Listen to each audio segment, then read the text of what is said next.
ಕಲಬುರಗಿ ವಿಭಾಗದ 7 ಜಿಲ್ಲೆಯ ವ್ಯಾಪ್ತಿಯಲ್ಲಿರುವ ಪ್ರಾದೇಶಿಕ ಸಾರಿಗೆ ಅಧಿಕಾರಿಗಳ ಕಚೇರಿಗಳಲ್ಲಿನ ಆಡಳಿತ ವ್ಯವಸ್ಥೆಯನ್ನು ಸರಿಪಡಿಸುವುದು ಸೇರಿದಂತೆ ವಿವಿಧ ಬೇಡಿಕೆ ಈಡೇರಿಕೆಗೆ ಆಗ್ರಹಿಸಿ ಮೋಟಾರ್ ವಾಹನ ಚಾಲಕರ ತರಬೇತಿ ಶಾಲೆಗಳ ಮಾಲೀಕರು ಧರಣಿ ಸತ್ಯಾಗ್ರಹ ನಡೆಸಿದ್ದಾರೆ. ಯಾತಕ್ಕಾಗಿ ಹೋರಾಟ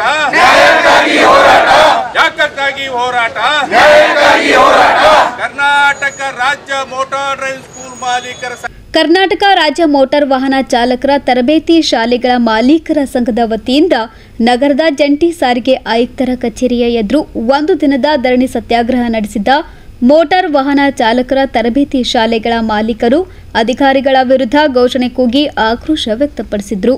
ಕಲಬುರಗಿ ವಿಭಾಗದ 7 ಜಿಲ್ಲೆಯ ವ್ಯಾಪ್ತಿಯಲ್ಲಿರುವ ಪ್ರಾದೇಶಿಕ ಸಾರಿಗೆ ಅಧಿಕಾರಿಗಳ ಕಚೇರಿಗಳಲ್ಲಿನ ಆಡಳಿತ ವ್ಯವಸ್ಥೆಯನ್ನು ಸಂಪೂರ್ಣ ಹದಗೆಟ್ಟಿದ್ದು, ಕೂಡಲೇ ಸಂಬಂಧಿಸಿದ ಮೇಲಾಧಿಕಾರಿಗಳು ಈ ಕುರಿತು ಪರಿಶೀಲನೆ ನಡೆಸಿ ವ್ಯವಸ್ಥೆ ಸರಿಪಡಿಸಬೇಕು ಹಾಗೂ ಕಾನೂನು ಉಲ್ಲಂಘನೆ ಮಾಡಿ ತರಬೇತಿ ಶಾಲೆಗಳನ್ನು ನಡೆಸುತ್ತಿರುವವರ ಮೇಲೆ ಸೂಕ್ತ ಕ್ರಮ ಕೈಗೊಳ್ಳಬೇಕು ಮತ್ತು ಒಂದೇ ಕಚೇರಿಯಲ್ಲಿ ಸುಮಾರು 5 ರಿಂದ 10 ವರ್ಷಗಳ ದೀರ್ಘಕಾಲ ಕಾರ್ಯನಿರ್ವಹಿಸುತ್ತಿರುವ ಸಿಬ್ಬಂದಿಗಳನ್ನು ಆಡಳಿತಾತ್ಮಕವಾಗಿ ದೃಷ್ಟಿಯಿಂದ ವರ್ಗಾವಣೆ ಮಾಡುವುದು, ವಾಹನ ಚಾಲನಾ ಪರೀಕ್ಷೆಯನ್ನು ನಿಯಮಾನುಸಾರವಾಗಿ ನಡೆಸಬೇಕು ಎಂದು ಒತ್ತಾಯಿಸಿದ್ದಾರೆ. ಇವತ್ತು ಕರ್ನಾಟಕ ರಾಜ್ಯ ಮೋಟಾರ್ ಡ್ರೈವಿಂಗ್ ಸ್ಕೂಲ್ ಮಾಲೀಕರ ಸಂಘಗಳ ಒಕ್ಕೂಟದಿಂದ ಇವತ್ತು ಒಂದಿನದು ಸಾಂಸ್ಕೃತಿಕ ಧರಣಿ ಮಾಡ್ತಾ ಇದ್ದೀವಿ. ಇವತ್ತು ಸಾಂಸ್ಕೃತಿಕ ಧರಣಿ ಸ್ಟಾರ್ಟಿಂಗ್ ಪಾಯಿಂಟ್ ಏನಿದೆ, ನಮ್ಮ RTO ಟ್ರ್ಯಾಕ್ಲಿಂದ ಸ್ಟಾರ್ಟ್ ಮಾಡ್ತಾಯಿದ್ದೀವಿ ರ್ಯಾಲಿ ಮುಖಾಂತರ. ಇದು ರ್ಯಾಲಿ ಮುಖಾಂತರ ಇಲ್ಲಿಂದ ಸುಮಾರು ಒಂದು 30-35 ಗಾಡಿ ಸೇರಿಬಿಟ್ಟು ನಾವು ಇಲ್ಲಿಂದ ಖರ್ಗೆ ಸರ್ಕಲಿಂದ ಅನ್ನಪೂರ್ಣ ಕ್ರಾಸು, ತಿಮ್ಮಾಪುರಿ ಸರ್ಕಲ್ಲು ಮಾಡ್ತಾ ಕೋರ್ಟು ಹಾಗೂ NV ಕಾಲೇಜ್ಲಿಂದ RTO ಕಚೇರಿ ಪಬ್ಲಿಕ್ ಗಾರ್ಡನ್ ಹತ್ರ ಇವತ್ತು ಒಂದಿನ ಸಾಂಸ್ಕೃತಿಕ ಧರಣಿ ಸ್ಟಾರ್ಟ್ ಆಗುತ್ತೆ. ಇದು ಇವತ್ತು ಮಾಡೋದು ಮುಖ್ಯ ಉದ್ದೇಶ ಏನಪ್ಪ ಅಂತಂದರೆ, ನಮ್ಮ RTO ಕಚೇರಿಗಳಲ್ಲಿ ತುಂಬ ದಿವಸದಿಂದ ಹಲವಾರು ಸಮಸ್ಯೆಗಳು ನಡೀತಾ ಇದ್ದಾವೆ. ಇದ್ರ ಬಗ್ಗೆ ಜಂಟಿ ಸಾರಿಗೆ ಆಯುಕ್ತರು ಕೂಡ ಗಮನಕ್ಕೆ ತಂದರೂ ಕೂಡ ಯಾವುದೇ ಸಮಸ್ಯೆ ಇನ್ನೂವರೆಗೂ ಬಗೆಯಿರಲಿಲ್ಲ. ಅದೇ ರೀತಿ ಸುಮಾರು 4 ವರ್ಷದಿಂದ ಯಾವಾಗ ನಡೆದು ಫೇಸ್ಲೆಸ್ ಎಲ್ಲ ಇಂಪ್ಲಿಮೆಂಟ್ ಆಯಿತು. ಆವಾಗಿಂದ ಹಿಡಿದು ನಮ್ಮ ಸಂಘಟನೆ, ನಮ್ಮ ಒಕ್ಕೂಟ ಏನದ ತುಂಬ ಬೇಡಿಕೆಗಳನ್ನು ಇಟ್ಕೊಂಡ್ಬಿಟ್ಟು ಸರ್ಕಾರಕ್ಕೆ ಮನವಿ ಕೂಡ ಸಲ್ಲಿಸಿದ್ದೀವಿ. ಯಾವುದೇ ರೀತಿ ಸ್ಪಂದನೆ ಆಗ್ತಾ ಇಲ್ಲ. ಅದಕ್ಕೋಸ್ಕರ ಏನದ ಇವತ್ತಿನ ಒಂದು ಧರಣಿ ಕಾರ್ಯಕ್ರಮ, ಸತ್ಯಾಗ್ರಹ ಕಾರ್ಯಕ್ರಮ ಇಟ್ಕೊಂಡಿದ್ದೀವಿ ಅಂತೇಳಿ ತಿಳಿಸ್ಲಿಕ್ಕೆ ಇಚ್ಛೆಪಡ್ತೇನೆ.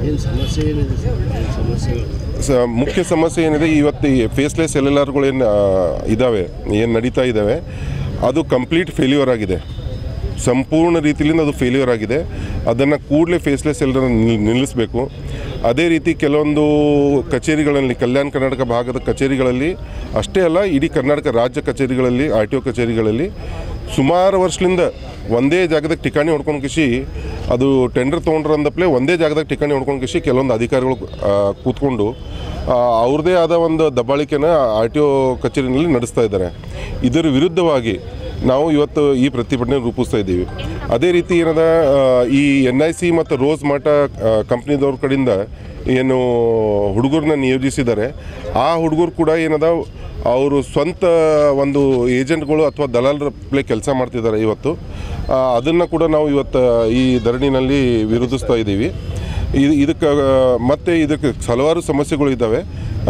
ಮುಂದೆ ಬರೋಂಥ ದಿನಗಳಲ್ಲಿ ಈ ಪ್ರತಿಭಟನೆ ಏನದ ಎಲ್ಲ ಡಿವಿಷನ್ ವೈಸ್ ಕರ್ನಾಟಕದಲ್ಲಿ ಸುಮಾರು 6 JCT ವ್ಯಾಪ್ತಿ ಡಿವಿಷನ್ಗಳಿದ್ದಾವೆ.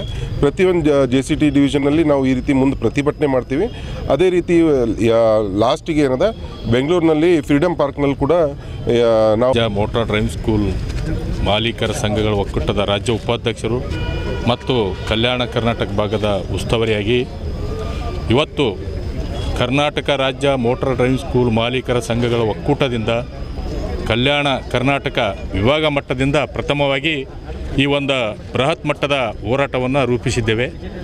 ಕಾರಣ ಇಷ್ಟೇ, ಸಾರಿಗೆ ಕಚೇರಿಗಳಲ್ಲಿ ಹಲವಾರು ಅನ್ಯೋನ್ಯತೆಗಳಿವೆ ಮತ್ತು ಈ ಭಾಗದ ಸಾರಿಗೆ ಕಚೇರಿಗಳಲ್ಲಿರ್ತಕ್ಕಂಥ ಕೆಲವೊಂದು ಸಮಸ್ಯೆಗಳು ಕೂಡ ನಾವು ಜಂಟಿ ಸಾರಿಗೆ ಆಯುಕ್ತರಿಗೆ ಗಮನಕ್ಕೆ ತಂದರೂ ಕೂಡ ಯಾವುದೇ ರೀತಿ ಇಲ್ಲಿವರೆಗೂ ಕ್ರಮ ಕೈಗೊಂಡಿಲ್ಲ.